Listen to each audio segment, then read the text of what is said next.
WUSA 9 News at 6 starts with that breaking news that we have been following all afternoon. Tonight, 7 people are in the hospital after this massive fire at a Fairfax County scrapyard. Take a look at this image right now. This is on Richmond Highway in Lorton. Firefighters have been on the scene for 5 hours now. We're told they'll likely be there through the night, cooling things down. Meantime, neighbors are being told to shelter in place while hazmat crews monitor the air. Thank you for joining us. I'm Rafael Sanchez Cruz. And I'm Annie Yu. Fortunately, it looks like the flames and smoke, they are under control at this hour, but it's been a busy few hours. Our Matt Gregory is live near Davis Industries where this fire happened. And Matt, you've been following this developing story. What's the latest now?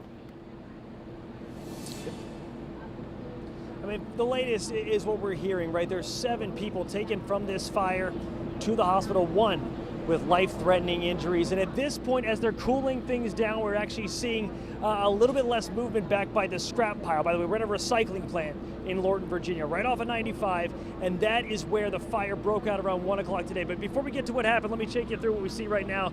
Just over the last 5 minutes or so, we've seen fire crews washing off other fire crews, because I want to tell you, we're dealing with toxic chemicals, flammable substances, and this high wind that's been running through the area that was the perfect combination to create a quick moving and devastating fire. We'll show you the view from above on Chopper 9. So around 1 o'clock, we're told that within one of the scrap piles at a recycling plant at Davis Industries, that caught fire. We don't know what caused that yet. Still working to find it out. The flames moved quickly and they went up and into a crane where one of the workers was inside. Now, fire crews rushed to the scene around this time, and we're talking a massive response. 68 fire trucks and vehicles, including foam trucks, pumper trucks.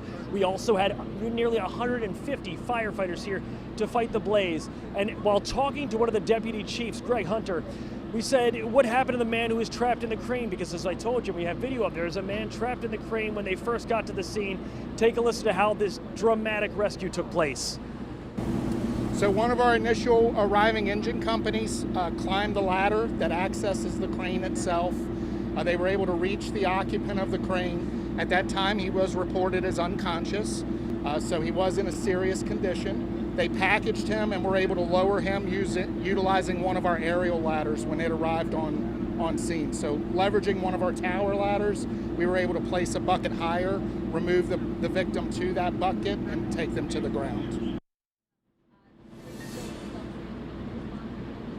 As you can see right now, we're out here. There's a firefighter being washed down because being that close to that smoke, the smoke actually stayed very low to the ground and took up most of the area.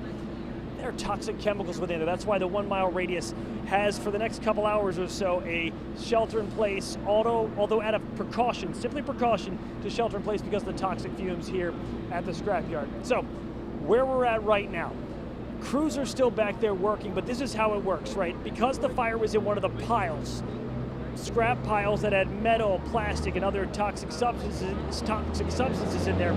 A crane has to come through. They're also bringing things out. Sorry, let me out of the way. They're bringing some of the materials out now that have been cooled down. Sorry about that. So, in order to cool the piles down, they're actually heated layers. So a crane is in there picking up the piles of flammable and in many ways still hot and maybe still burning pieces of scrap, picking it up. The crews come in, shoot water and foam into it, cool it down, and they're going to have to do that over several layers of these scrap heaps at the recycling plant for the next couple of hours. But as you saw, it's under control. Again, 7 people sent to the hospital, 1 life-threatening injuries, the man who was trapped inside the crane, 1 firefighter taken to the hospital, stable condition, as well as the other 5. But there's going to be an update later on this evening. My colleague Katie Luss will be picking that up. And that's what we're seeing right now at this massive fire in Lorton that is finally under control. Back to you guys in the studio.